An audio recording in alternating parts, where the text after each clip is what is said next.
अमेय आज लवकरच ऑफिसमधून घरी आला होता. आस्था आणि तो दोघे चहा पीत निवांत गप्पा मारत बसले होते. इतक्यात त्यांची छोटी चिमुरडी सखी हातात सॅनिटरी पॅड घेऊन आली आणि म्हणाली, "पापा, माझ्या डॉलसाठी छान गादी सापडली. मम्माने कपाटात लपून ठेवली होती. मला सापडली. छान आहे ना?"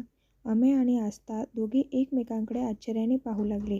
आस्थाने लगबगीने उठून तिच्या हातातील पॅड हिसकावून घेतलं आणि तिला ओरडणार इतक्यात अमेयने, "अगं, तिच्यावर ओरडू नकोस. तिच्या कुशाग्र बुद्धीची तुला दाद द्यायला हवी. आता तिला या गोष्टीचा वापर का करतात हे ठाऊकच नाही, तर तिला ओरडून काही उपयोग आहे का?" म्हणत तिला गप्प केलं. सखी 6 वर्षाची होती. अमेयने तिला न रागवता तिच्या चिमुकल्या मनाचं कौतुक केलं. तिच्या कल्पनाशक्तीची दाद दिली. मासिक पाळीमध्ये समजावून सांगायचं तिचं वय नसल्यामुळे तो तिच्यासोबत खेळण्यात मग्न झाला. सखीसोबत खेळता खेळता तो आस्थाच्या अशा वागण्याचा विचार करत होता.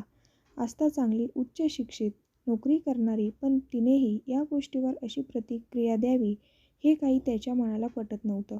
त्याला अजूनही चांगलंच आठवत होतं.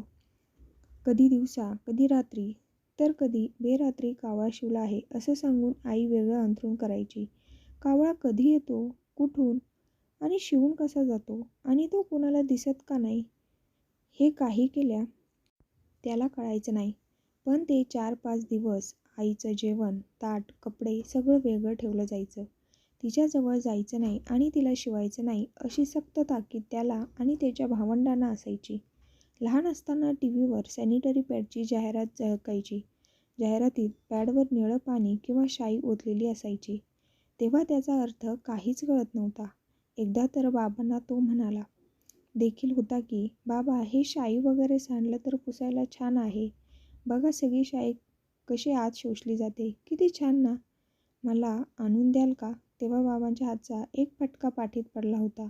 पण तो का पडला याचं उत्तर त्याच्या बालमनाला तेव्हा तरी बसलेलं नव्हतं.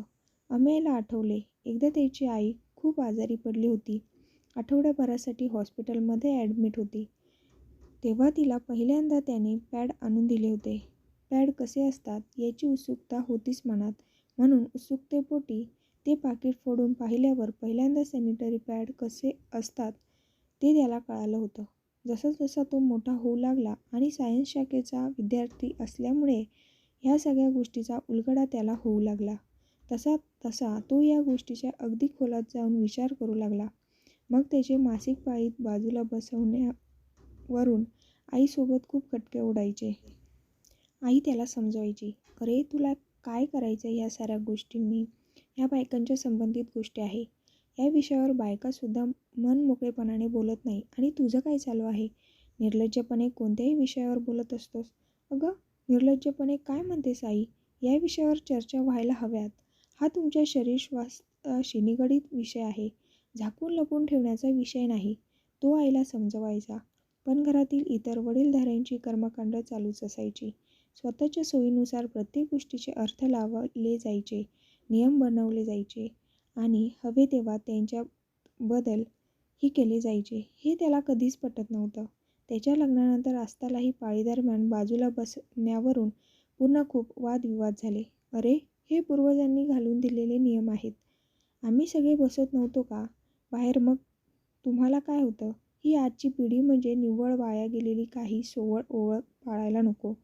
ह्या प्रकारची उत्तरे देऊन गप्प केलं जायचं.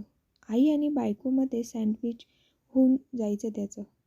पण त्याच्या विचारांवर तो नेहमीच ठाम असायचा. परिणामी आस्थाचं वेगळं बसणं बंद झालं. पण आता परिस्थिती बदलली आहे. दुकानातून पॅड आणताना पॅडची क्वालिटी, दर्जा या सगळ्या गोष्टींकडे लोकांचं लक्ष असतं. मुख्य म्हणजे दुकानदार देखील पॅड कागदात गुंडाळून देत नाहीत. त्याच्या आईला देखील त्याचं म्हणणं आता पटलेलं आहे. परिस्थिती बदलत आहे. आता तर तो त्या 4 दिवसात आस्थाची विशेष काळजी घेतो. तिला आराम कसा भेटेल, तिची जास्त चिडचिड होणार नाही याकडे त्याचं लक्ष असतं. विस्पर म्हणजे कुजबुजणे, पण मासिक पाळी हा कुजबुजण्याचा विषय नाही.